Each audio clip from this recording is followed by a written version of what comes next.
As we prepare to mark the World Press Freedom Day tomorrow on the 3rd of May, I wish to pay a special tribute to all journalists across Uganda. Your courage and resilience and unwavering dedication to truth, often in the face of harassment, intimidation, censorship, and personal risk. We've heard about 110 incidents last year.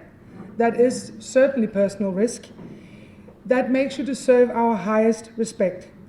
You are the stewards of public accountability, the watchdogs of democracy, and the voice of the voiceless. The journalism fraternity in Uganda is calling for increased support, according to a newly launched Press Freedom Index report by the Human Rights Network for Journalists titled "One Step Forward, Two Steps Back, a Slippery Media Landscape." The report shows that Uganda press freedom has been slipping further in ranking.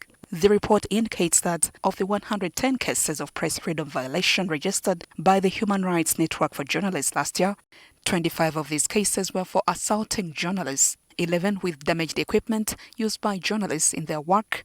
7 journalists were arrested that year. 5 journalists were charged with various work-related offences. 5 journalists were threatened. 2 journalists were forced to delete image from their cameras. The report blames security forces, which they say are the worst violators of journalists' rights. Police committed 38 crimes against journalists, the Anti-Terrorism Agency JAT 13 crimes, and military police 18 crimes.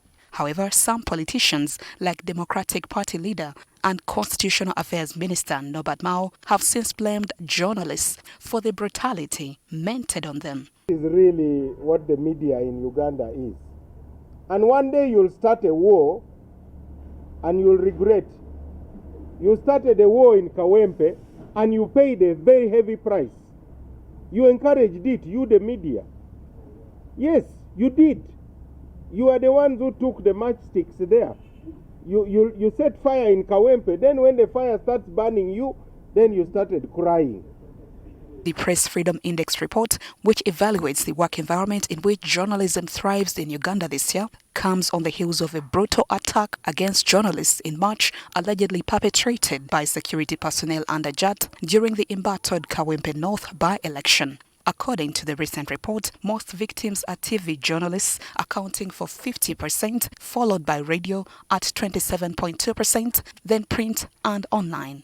Speaking on the sidelines of the report launch in Kampala, Robert Sempala, the Executive Director for Human Rights Network for Journalists, says they are drafting a proposal to government to form an independent media rights commission that will address scribes' concerns on a national level. We would like government to establish an independent media rights commission,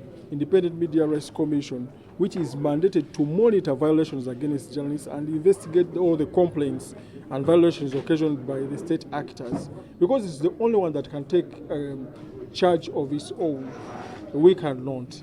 So if this commission is to be set up in place, we will know that we have somewhere to run to, and we know that we will have justice at the end of the day. Sempala has also called for civic education among government operatives and the populace on the role of the media and its checks and balances contribution towards development.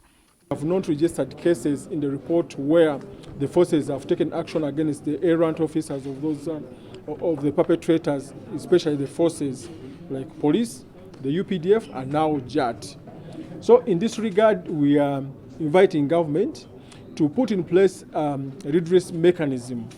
For the last 16 years, the Human Rights Network for Journalists has been releasing press freedom indices echoing the same calls for redress over dire human rights violations allegedly perpetrated by those in power and authority. Sempala adds that until this group demonstrates a political will to support the right of expression in Uganda as granted by the Constitution, journalists will continue to be gagged.